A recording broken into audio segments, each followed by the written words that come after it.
అన్న నమస్తేనే. నమస్తే నమస్తే అన్న, గుడ్ మార్నింగ్. నేను అది మరి రుణమాఫీ కాలేదని. అయితే నాది గవర్నమెంట్ ఎంప్లాయీని. మా కొడుకుల పేరు మీద 2 ఎకరాలు ఉన్నది. ఆ ఇద్దరికి అలగలగా రుణమాఫీ తీసుకున్నా. 1,60,000, 1,60,000. ఓకే. అయితే మన ఫ్యామిలీ పర్టికులర్ అది రాసుకున్నారు. అయితే ఒక ఆయన ఫోటో తీసుకున్నారు, ఒక ఆయన అందుబాటులో లేకుంటే కాలేదు, ఫోటో తీసుకోలేదు. అయితే మరి అవుతుందా అన్న రుణమాఫీ? అవుతుంది అంటే వాళ్ళు ఏం చేస్తారన్న, వాళ్ళు రైతులేనా? అంటే ఇప్పుడు చదువుకుంటారు, వాళ్ళు చదువుకుంటారు, వాళ్ళ పేరు మీద ఉన్నది భూమి. పాస్బుక్లు 2 ఉన్నాయి అలాగలా. ఇప్పుడు మీ కుటుంబంలో ప్రభుత్వ ఉద్యోగం ఉంది అనే మీ స్టేటస్ రాలేదా, ఆపలేదా? అదేం లేదు, నాకుంటే ప్రభుత్వ ఉద్యోగం. అదే మీకే ఉంది. అయితే కొన్ని చోట్ల కొంతమందికి కుటుంబంలో ప్రభుత్వ ఉద్యోగం ఉంది కాబట్టి రావట్లేదు, మీకు ఎలిజిబుల్ కాదు అని పెట్టిరట కొంతమందికి.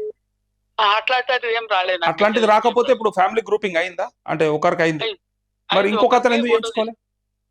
ఒకరు సెల్ఫ్ తీసుకున్నాడు, ఇంకో ఆయన అందుబాటులో లేకుంటే. అందుబాటులో లేడంటే చెన్నై పోయిండు చదువుకోనికి. అరే మరి పిలిపించి చేపిస్తే అయిపో కదా. 2 లక్షలు అంటే వట్టికి కాదు కదా మాట. పిలిపించి ఆ ఒక ఫోటో దిగిపోమంటే అయిపోతుండే. ఇప్పుడు కూడా ఏమైనా ఆప్షన్ ఉందేమో, ఏమో అడగాను ఉంటారు మరి. కుటుంబ నిర్ధారణ ఇప్పుడు ఒకరిదైనా అవుతుండొచ్చు అన్న. ఇప్పుడు అంటే నాది ప్రభుత్వ ఉద్యోగం కదా, అట్లా ఉంట్లా గిట్ట ఏమన్నా ఇన్కమ్ ట్యాక్స్ కటింగ్ ఉంటది కదా, అందుకోసమే ఏమన్నా జరిగి ఉండొచ్చు. రేషన్ కార్డ్ అయితే ఉండదు కదా మీకు, ఎట్లయినా మాకు లేదు.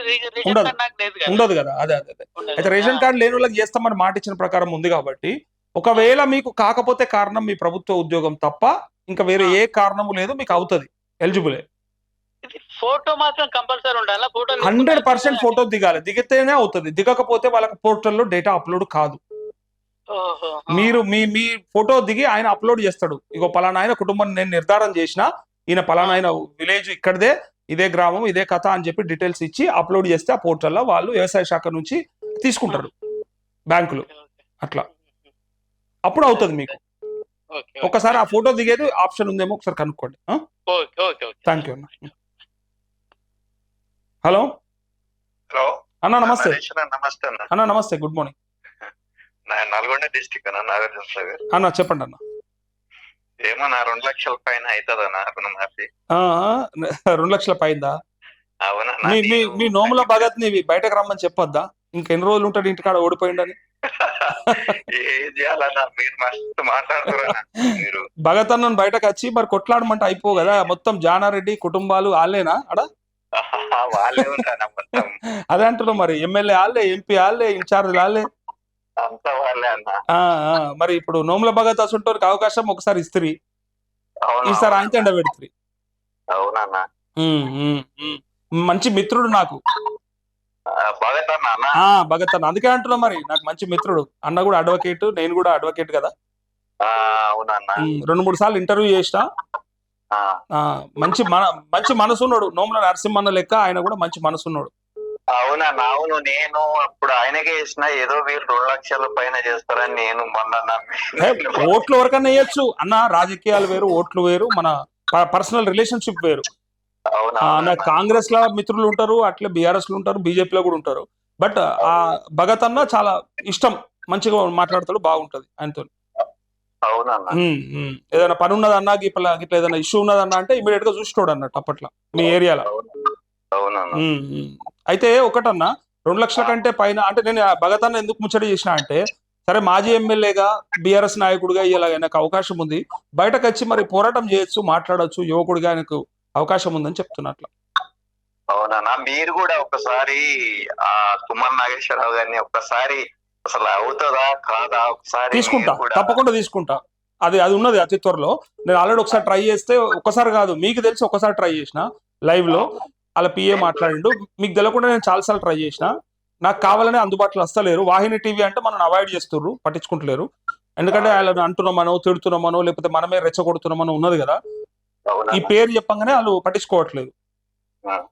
మన నెంబర్లు కూడా రిజిస్టర్ చేసాను నేను, వేరే నెంబర్లకు కూడా ట్రై చేసిన. కాకపోతే ఒకసారి లైవ్ లోనే దొరకబట్టుకునే ప్రయత్నం చేస్తా, గాంధీ భవన్ లోనో బయటనో ఎక్కడనో. తప్పకుండా.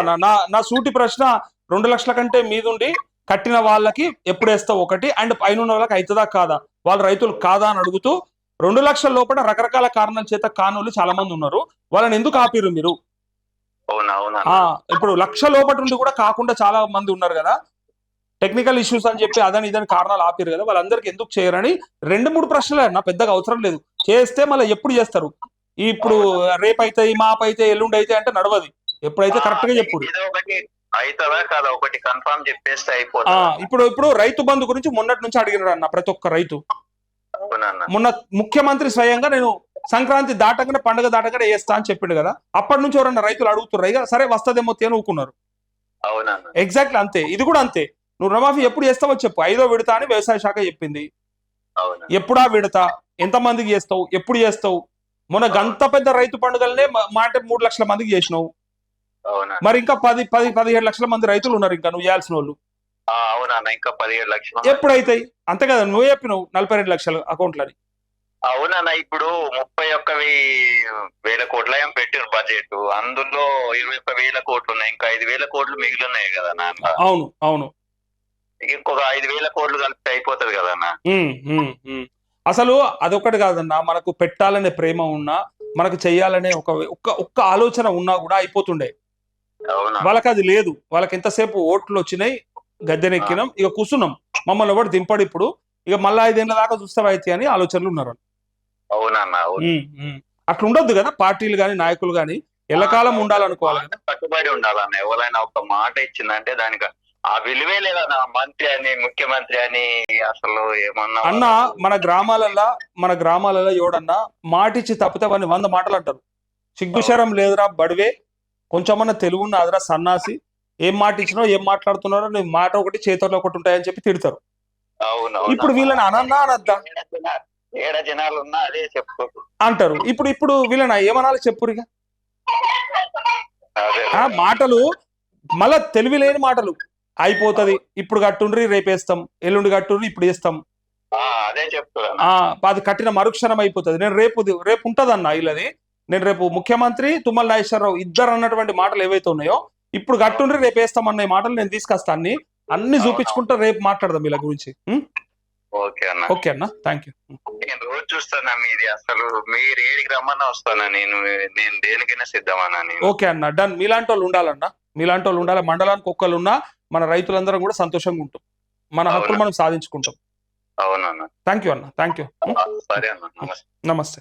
అయితే ఇక్కడ ఒక వార్త ఉంది, ఇక్కడ చూడండి. ఇక్కడ ఆదాబ్ హైదరాబాద్ లో వచ్చింది. అధికారం ఇస్తే తెలంగాణ అస్తిత్వాన్ని దెబ్బతీస్తారా?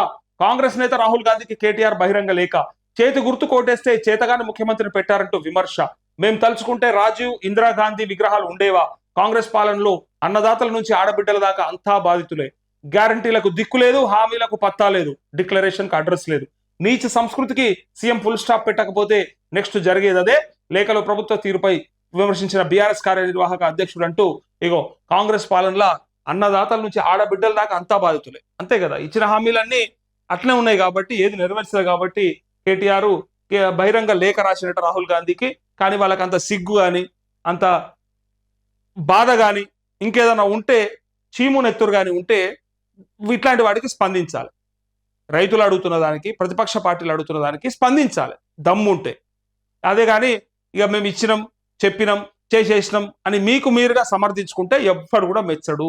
అహంకారం అని కేసీఆర్ అన్నారు, కానీ అంతకంటే ఎక్కువ కనబడుతోంది మీ దగ్గర. ఎందుకంటే మీకు చేతగానితనం చూస్తే కూడా అట్లే కనిపిస్తోంది. అయిపోయింది, ఇక చేసేసినాం. అసలు మీరు ఆనాడు ఏమేం చెప్పారు ఒక్కొక్కసారి చూపిస్తాను, ఈసారి చూపిస్తాను నేను. మీరు చెప్పిన మాటలకి ఇలా చేస్తున్న దానికి ఏం పొంతం లేదు, సంబంధమే లేకుంటున్నారు.